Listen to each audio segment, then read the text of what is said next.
something that I hear, and I'm not sure of it. You said about the law, one eye for one eye, tooth for tooth. In Islam, it's so quick, and we do not have prison. I want to know, is that right? That if we want to apply Islam in the modern life, we will have imputation, we will have cutting the head. Do we are we going to finish the prison? And for example, if you want to say it's very correct, if you cut a part of the man that the woman hasn't got it, how are you going to do something which would be equal? I'm sorry to give you a very rough example. It's quite enough. You see, what I was telling you was that a law as given by God through Moses was an eye for an eye and a tooth for a tooth. Was that from God? The Christians say yes, the Jews say yes. God gave such a law, eye for an eye, tooth for a tooth. And the adulterer and the adulteress must be stoned to death. Where is it? It's in the Bible, in the book of Leviticus. So if you are a Jew, like that, sorry to interrupt. Yes. It means if someone commits adultery, yes, we should have him stoned. But yes, if I'm a Muslim, yes, alhamdulillah. Yes. But if I have read correctly, yes, I think it is not possible to give this sentence to anyone by any present Islamic ayatollah or greater than him. Because that man with that woman should be seen at the time of committing this adultery by 4 persons which are saint enough. And I don't know, it's another question and probably I don't want to get... Let's finish one at a time. We'll finish it. Give everybody a chance and you can come back to your other questions. Yes. You see, I think you are jumping the gun. Look, we were talking about this was the law.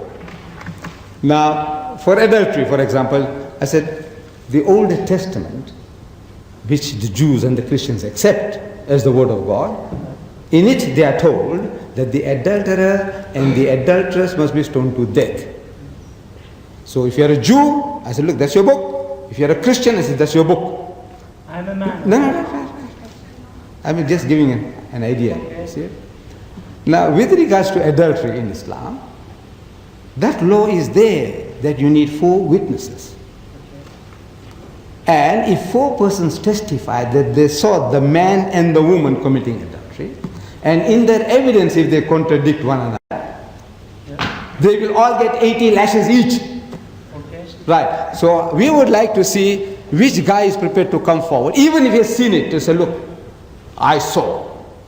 And the man and the woman who is so brazen, that 4 people can come along and watch you doing what you are doing like dogs and pigs, and you allow them to see you, in a place, you want to go and do things like that, then you deserve what is going to come to you. But the law is so strict. How many people are stoned to death or punished for this? How many? I can't imagine. I think except for one in the early days of Islam, for 1400 years, I can't imagine another man and a woman being stoned to death for adultery. Because it's so strict, it's right. 4 witnesses. And the witnesses must tally in their evidence. And if they don't tally, they get 80 lashes. You don't just get off scot-free for, what you're besmirching the character of the woman and the man. You deserve 80 lashes. And if you get 80 lashes and your brother gets 80 lashes, I'd like to see anybody else coming forward, even if he has seen it, to say, look, I saw. It's not answered my question. Give somebody else. The chairman had said, 1 question at a time per person. You might not have heard it. Can you put off the... No. I'm talking on behalf of my wife as well. So No. No. I don't want to ask you about this one only.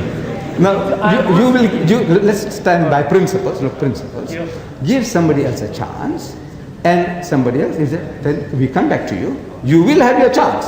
Thanks a lot. Yes. So have a chance. Yeah. So you'll also have a chance to... My answer is no. You'll have a breather. You'll have a time to think also. Yes. Who's the next one?